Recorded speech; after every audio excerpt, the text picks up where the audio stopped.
पैसों की रुपए की आवश्यकता रहती है। जी, तो मेन जीवन का साधन नहीं होगा, लेकिन जीवन की रीढ़ की हड्डी भी मान जाता है। अगर किसी आश्रम में पैसों का अगर दान ना हो तो वो आश्रम नहीं जी, चलता। जी।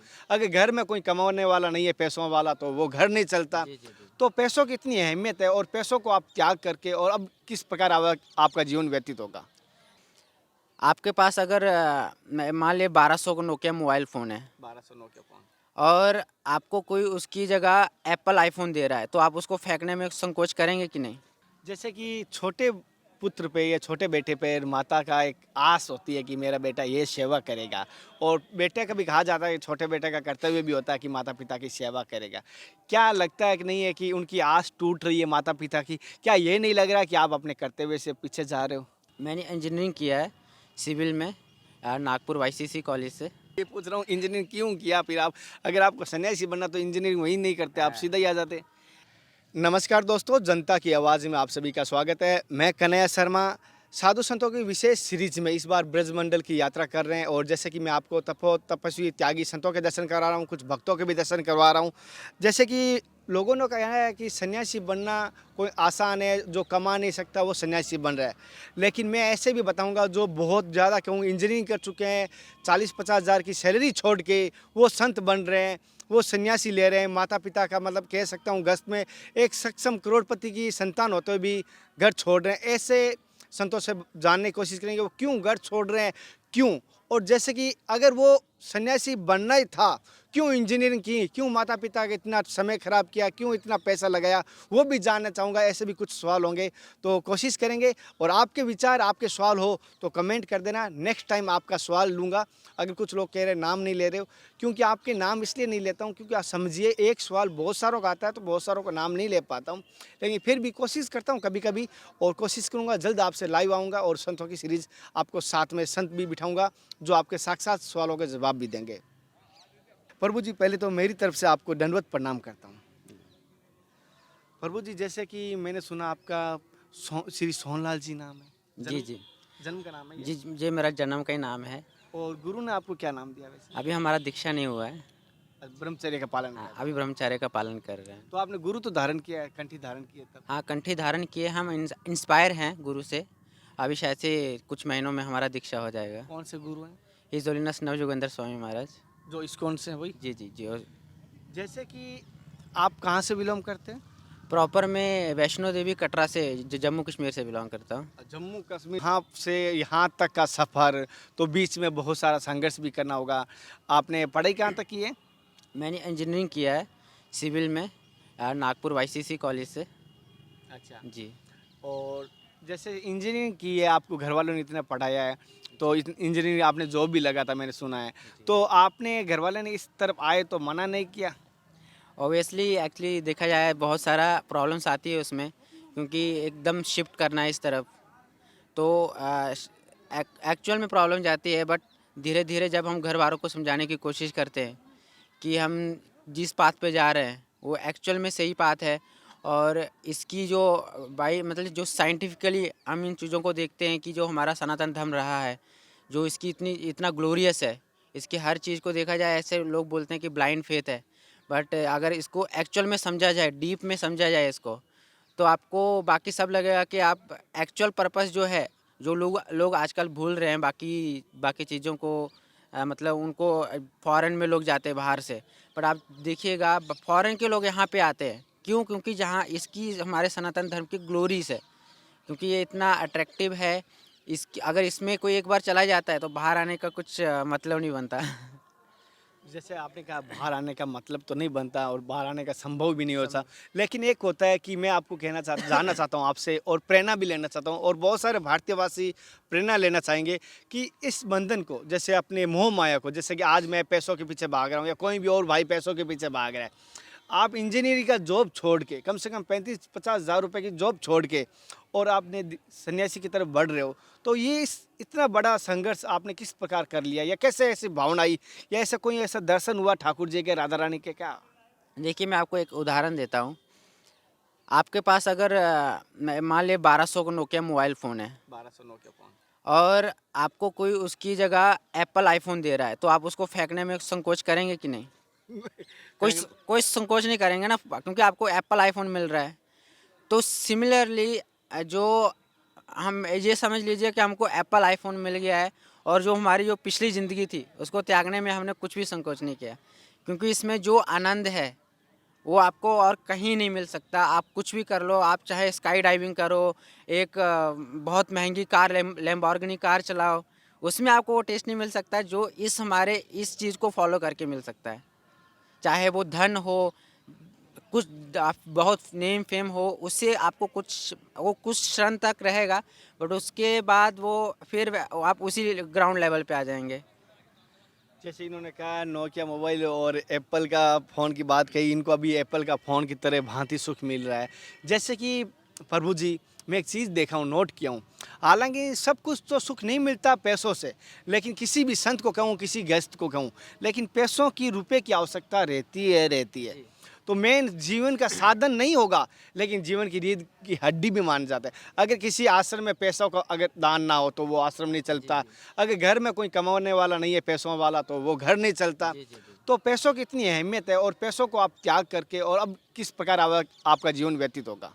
देखिए, आप जैसे कि आपने बोला कि पैसे की एक बहुत इम्पोर्टेंस है, ये हम भी समझते हैं। बट देखिए, भगवान ने 4 आश्रम बनाए गए हैं। 4 आश्रमों में से पहला सबसे आता है ब्रह्मचार्य, उसके बाद फिर गृहस्थी आता है, फिर वानप्रस्थ आता है, फिर संन्यास आता है।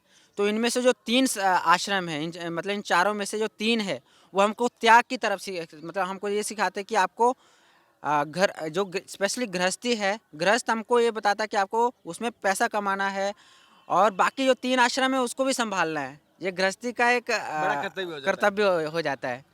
मतलब उसमें कुछ छूट दी गई है कि वो कुछ लेवल तक मतलब एन्जॉयमेंट कर सकता है। मतलब उसमें भी ये नहीं, आश्रम का मतलब ये है कि भगवान की प्राप्ति। आश्रम ये नहीं कि आपने गृहस्थ में एंट्री कर लिया तो आप मतलब एकदम इंजॉय जाने लगे। हाँ, एकदम आपने शैतान की तरह हर हर नहीं, गृहस्थी मतलब वो होता है जो रूल्स और रेगुलेशंस में रह के फॉलो किया जाता है, उसको जिया जाता है, उसको गृहस्थी बोलते हैं। नहीं तो उसको जो रूल्स और रेगुलेशन में नहीं रहता उसको गृह मेधी बोला जाता है। अच्छा। तो ये है कि पैसों की आवश्यकता अवश्य पड़ती है, बट अगर जब भगवान की हम कंप्लीटली भगवान के ऊपर हमारा भरोसा रहता है, तो भगवान कुछ ना कुछ मतलब इंतजाम कर लेता है, क्योंकि बोलते हैं भगवान के इंसान के हृदय में बैठता है। तो एक इंसान अगर अच्छे से भगवान की भक्ति करता है, तो वो सामने वाले जिसके पास बहुत पैसे होंगे उसको इंस्पिरेशन देगा कि ये एक इंसान अच्छा है, इसको थोड़ी हेल्प कर। तो जब भगवान के ऊपर भरोसा होता है, आप हम भगवान के ऊपर कम्प्लीटली डिपेंडेंट होते हैं, तो भगवान समहाउ अदर अरेंजमेंट करते हैं। जैसे कि मैंने बहुत सारे संतों से सुना है कि सन्यासी और ब्रह्मचारी, चाहे वानप्रस्थ हो, तो सबसे बड़ा गृहस्थ आश्रम है, जैसे आपने भी बोला अभी। तो बहुत सारे लोग गृहस्थ आश्रम को छोड़ के सन्यासी की तरफ बढ़ रहे हैं, जो क्या सही कर रहे हैं? जी नहीं, एक्चुअल में देखा जाए, ये ऐसा बोला नहीं जाता कि हर एक इंसान को छोड़ना है, इसमें छोड़ने का कंसेप्ट आता ही नहीं है। एक्चुअल में जोड़ना है, मतलब कि जैसे कि कोई एक गृहस्थी में, जैसे आप गृहस्थी में हैं, तो आपको ऐसा नहीं आप कर सकते कि आपने अपनी फैमिली छोड़ के आप यहाँ पे आके रहने लग जाए, और आपकी फैमिली, क्योंकि वो इस टाइम आपके ऊपर उनका शेल्टर, आप उनको शेल्टर दे रहे हैं।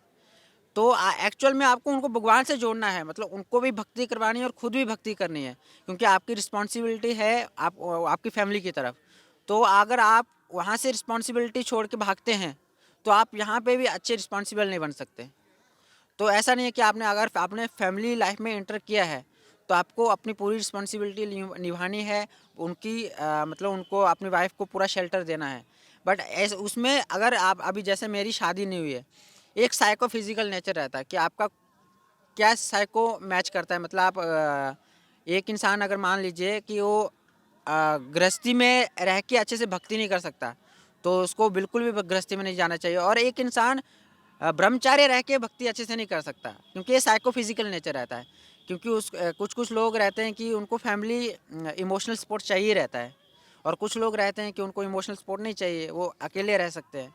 तो ये एक साइको फिजिकल नेचर के ऊपर डिपेंड करता है। ऐसा नहीं कि गृहस्थ आश्रम गलत है या फिर ब्रह्मचार्य आश्रम गलत है। आश्रम भगवान ने 4 बनाए हैं, चारों आश्रम बेस्ट है, क्योंकि भगवान क्या बोलते हैं, भगवान कंप्लीट है, और उनके द्वारा जो बनाई गई चीज़ें हैं वो भी कंप्लीट है, उसमें कुछ भी त्रुटि नहीं हो सकती। प्रभु जी, जैसे आप गृहस्थी से आए हो तो घर में आपकी फैमिली बड़ी है छोटी है, कौन कौन है फैमिली में आपके? जी मेरी फैमिली में मेरे पापा हैं, मेरी मम्मी है, मेरे भाई हैं। मेरे भाई की शादी भी हो गई है। और आप छोटे हो। हाँ, मैं सबसे छोटा हूँ। जैसे कि छोटे पुत्र पे या छोटे बेटे पे माता का एक आस होती है कि मेरा बेटा ये सेवा करेगा, और बेटे का भी कहा जाता है कि छोटे बेटे का कर्तव्य भी होता है कि माता पिता की सेवा करेगा। क्या लगता है कि नहीं है कि उनकी आस टूट रही है माता पिता की? क्या ये नहीं लग रहा कि आप अपने कर्तव्य से पीछे जा रहे हो? जी बिल्कुल नहीं। देखिए अगर आप आपने एक आपको उदाहरण देता हूँ कि आप अगर एक डॉक्टर के पास जाते हैं, तो आपको क्या लगता है कि एक पढ़ा लिखा डॉक्टर चाहिए कि अनपढ़ चाहिए? आप अगर बीमार पड़े तो आप कैसे कुछ डॉक्टर के पास जाओगे जो पढ़ा लिखा है कि अनपढ़ है? पढ़े लिखे के पास ज़्यादा मतलब जाएंगे। जिसने एमबीबीएस किया है, डॉक्टर कम के जिनको हाँ। नॉलेज हो, अनुभव और हो, लॉयर कौन से लॉयर के पास जाएँगे जो थोड़ा पढ़ा लिखा है जो कि डिग्री ले चुका हो अच्छा जो सा हो। डिग्री। तो वैसे ही जो हमारा ये मेरे को लोग पूछते हैं कि आपने इंजीनियरिंग क्यों किया अगर इसी पाथ में जाना था तो? हाँ हाँ, मैं भी ये पूछ रहा हूँ इंजीनियरिंग क्यों किया फिर आप? अगर आपको सन्यासी बनना तो इंजीनियरिंग वही नहीं करते, आप सीधा ही आ जाते। बट देखिए अगर हर फील्ड में इंसानों को पढ़े लिखे इंसान चाहिए, तो जो सबसे इम्पोर्टेंट चीज़ है मतलब डॉक्टर काम आते हैं आपका बॉडी को ठीक करने के लिए। वैसे ही ये साधु जो लोग आते हैं इंसान को दिमागी रूप से ठीक करने के लिए होते हैं। तो हमारी भी एक रिस्पॉन्सिबिलिटी बनती है।